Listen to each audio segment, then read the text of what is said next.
Welcome and hi, hello. It's Celestia. Welcome to a crafter story. I have, how you get all these magazines and grocery store coupons and the junk mail type stuff that you get in the mail, and it always breaks my heart to throw it away. Although it does go into recycling, but I decided this time with this magazine that I was going to make some collage fodder instead. So here are just some of the examples that I made yesterday. And then I thought, well, I'll make some with you and you can see how I made them. And then, later on I can use these either in a collage or just directly in a journal. I've already done one that's directly into a journal. Here is the butterfly wings that I cut out yesterday, and it just went straight into a journal. I just decided that it was pretty and it was an embellishment and I just wanted it straight on a page. So I've done that already. It could really, it needs a bit of zhooshing, a little bit of something. So I'll work on that later, but for now it's in the journal and I can work on it later. So that is something you could do. I'll take these examples of flowers and leaves out the way and we'll make some more butterfly wings and a few of these. But first I have to prepare the pages and put some paint on, and anyway, I'm talking too much. Let's get going. Put these, where should I put them?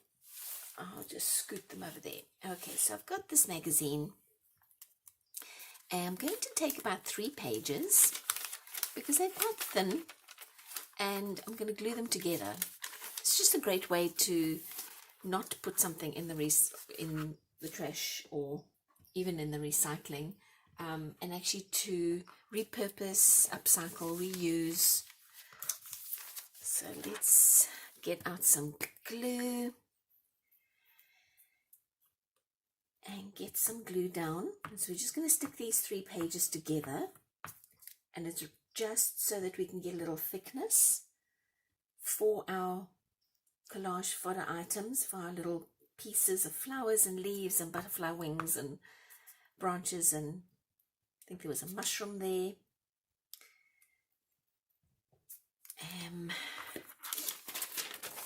And also so that, because we're going to be putting paint on here, so that it's water-based paint, so that it doesn't bubble quite as easily. I have a bump.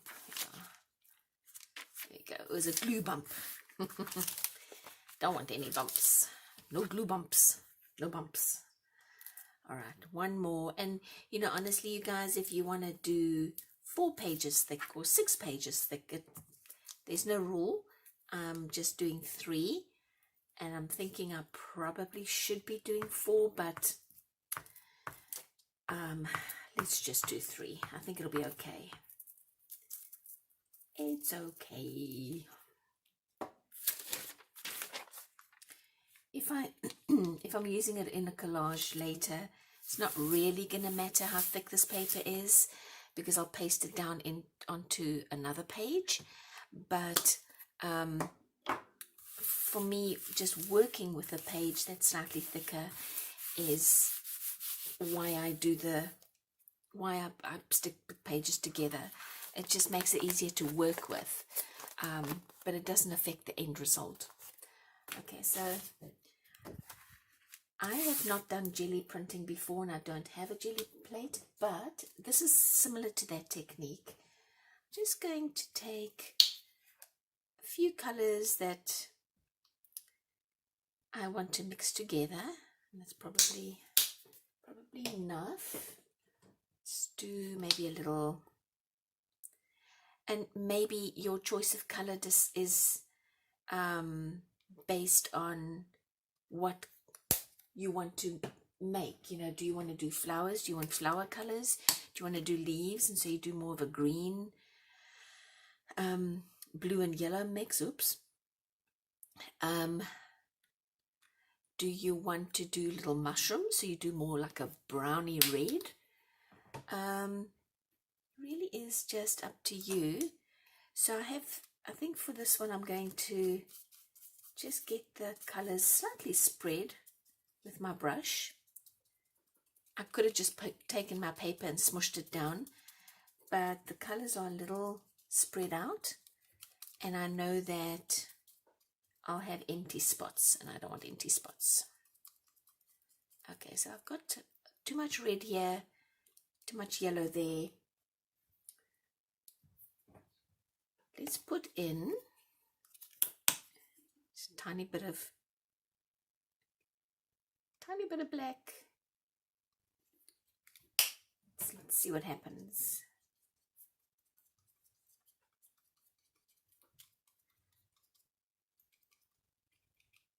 Okay, let's just leave it there. And let me get my paper out. It doesn't matter if you use the lighter side, a lighter side, or a darker side. I'm going to choose to use the lighter side because I do want to do flowers with this. I'm really just going to squish it, guys.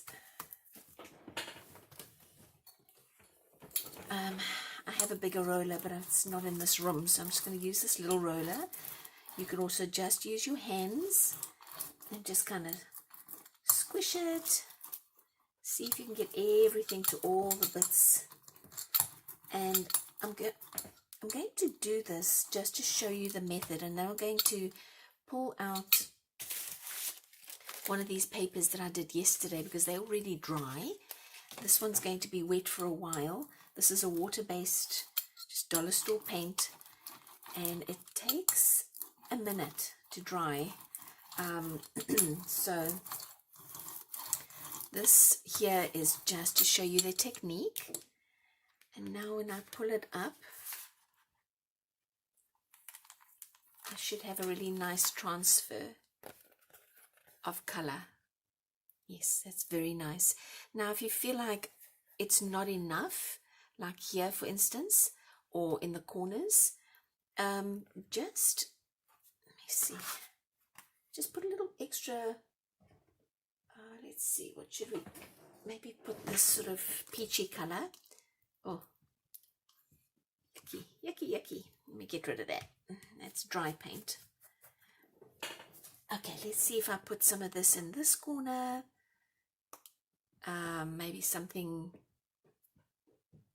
down there and down there, and maybe this time I won't even bother to roll it or brush it. I'm just going to put it straight down, and let's see what happens. Okay, and I'm going to turn it around, put it down again. And it's really just trying to get paint onto your page. Oh, that turned over. I think that's fine. I'm going to leave it there because I think that's enough paint. Once it's dry, you know, you can always come in and add a bit. Nobody said you can't, so you just go ahead and do it anyway. I feel so rebellious. All right, there, I'm done. I'm going to leave it. So I'm going to leave this now to dry. I think the colors are really nice. It's quite a pretty hue of reds and peachy colors. There's a bit of black. There's even this white space is going to be nice, I think, so I'll leave that. I'm going to put it aside to dry and pull out one of these dry pages. Let me just wipe my hands a little bit. Like that. Okay. So this page, these pages I did without an extra backing.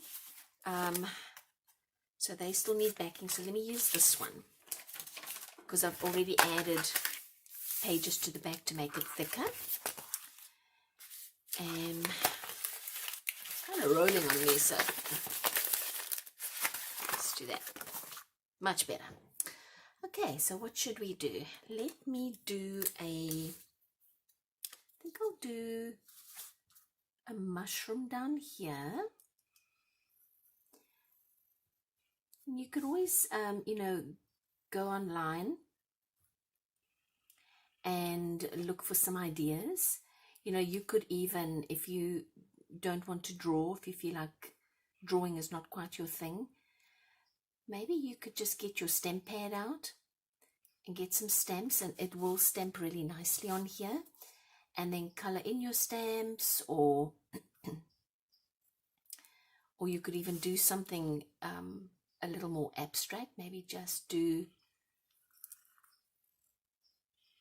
a rose or a circle like that with a stem. And there's a rose. Let me just give this guy a little bit of shading, nothing fancy. Okay, like that. I want to do a leaf, a rather larger leaf. Oh, this leaf has seen better days, guys. He went a bit squonky, but that's okay. It's okay. All right, let's see. Maybe we do what is this? A chrysanthemum? I think so. I am not a gardener. Really not a gardener, guys, but we'll do this little flower. You can make him as big as you want.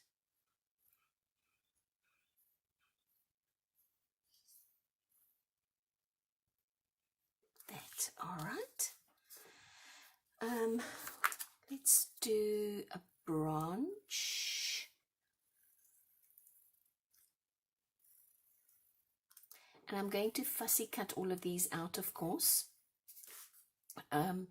once I'm done drawing. So I won't do too many. I'm just going to do a couple of examples for you. I'm trying to remember some of the things that I did. Oh, that one is nice. Let's do one of these. I like this type of flower because each time I do one, it comes out looking really different from the previous one. There we go, like that. Nothing fancy. Okay, and then I'll probably do a little extra. So let's do, oh, I like this one. Let's do this one. That's a new design for me that I tried. So it's similar to this petal. I'm just going to go like that and down, almost like a triangle.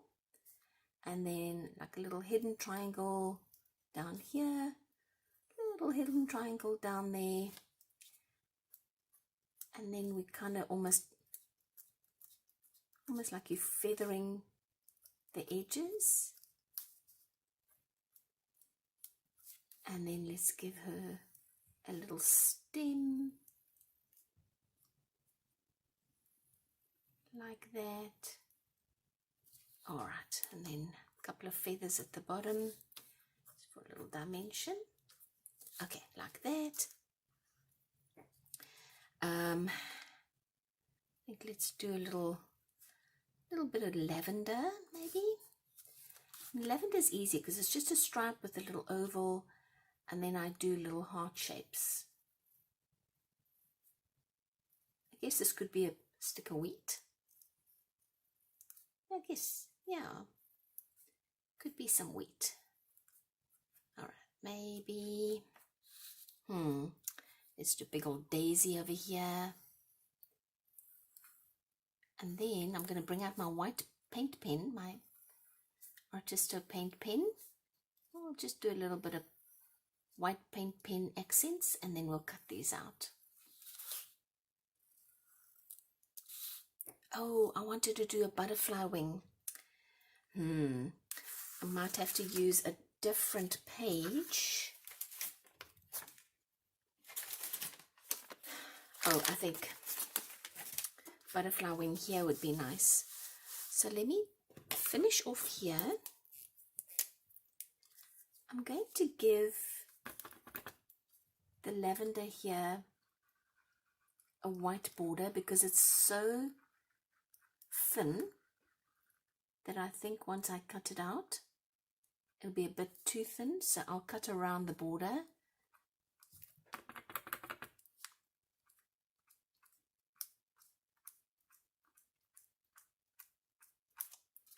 Like that.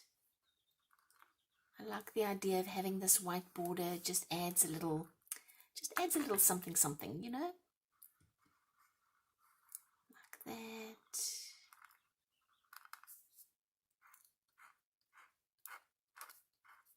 And there doesn't have to be a bunch of detail on any of these little guys because you're going to be using them on a bigger page. You're going to be using them in a collage where they just kind of become part of a bigger part of something else. So don't worry about a lot of detail. Not necessary.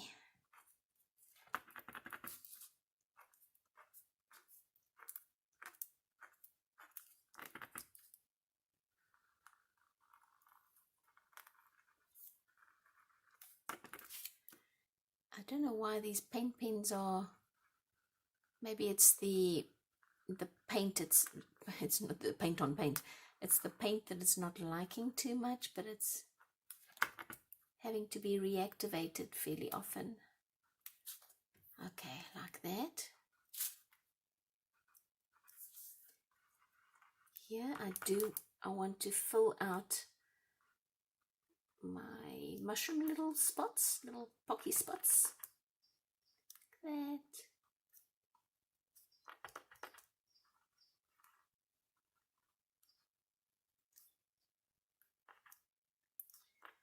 There we go. It kind of makes the mushroom pop out a little bit, hey? Ah, just like that. And then with this little flower, I'm going to just put a white dot into each of the petals. Again, just to help it kind of pop off the page a little bit.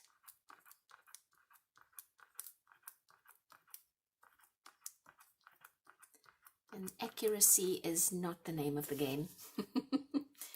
I really don't mind. Okay, I'll move those aside just for a second. Now what I did, you guys, is I took some paper, I had some book pages, and I just drew one side of a butterfly wing.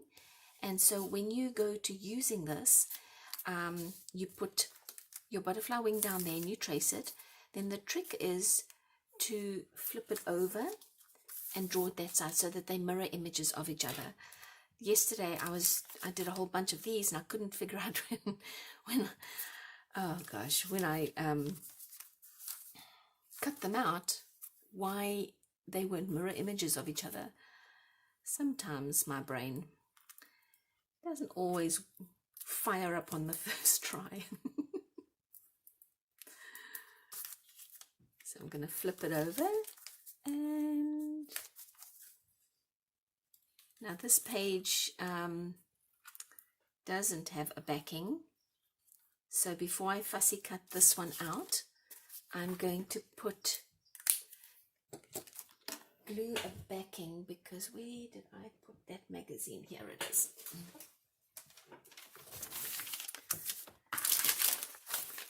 Okay, let's do that quickly and then we can cut everything out and you'll see how nice they look. So I will not subject you guys to hours and hours of fussy cutting. I'll go away and do that, and then we'll do the big reveal.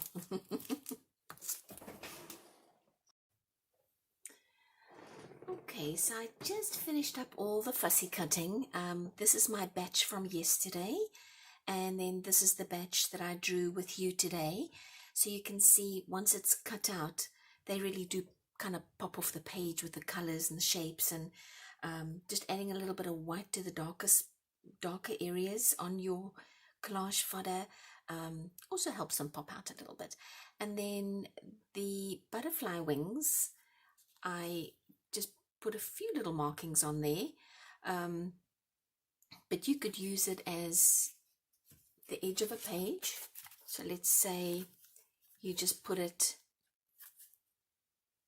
on the edge like that, or of course you could use it as a complete butterfly and just give it a body with some twine or some string or some, you know, if you take a toothpick and paint it gold, that could be nice for the body inside. Sorry about my hands, you guys, it was from the paint earlier. So the butterflies are always really nice, and make a template for yourself because it makes it so much easier. All right, well, there you go. I made some fodder, and I have a bunch of pages left, so I'm going to be making a few more. And on this one that where is it? On this batch, I've still got all this left over, and I think I'm just going to come in with a round and a heart punch and a round punch, and just punch out a bunch of them, those shapes in these areas that I've got left, and then I can use them in a collage as well, so this won't go to waste. Okie dokie, you guys. Thanks for joining me and for coming to visit with me, and I'll see you next time. Bye.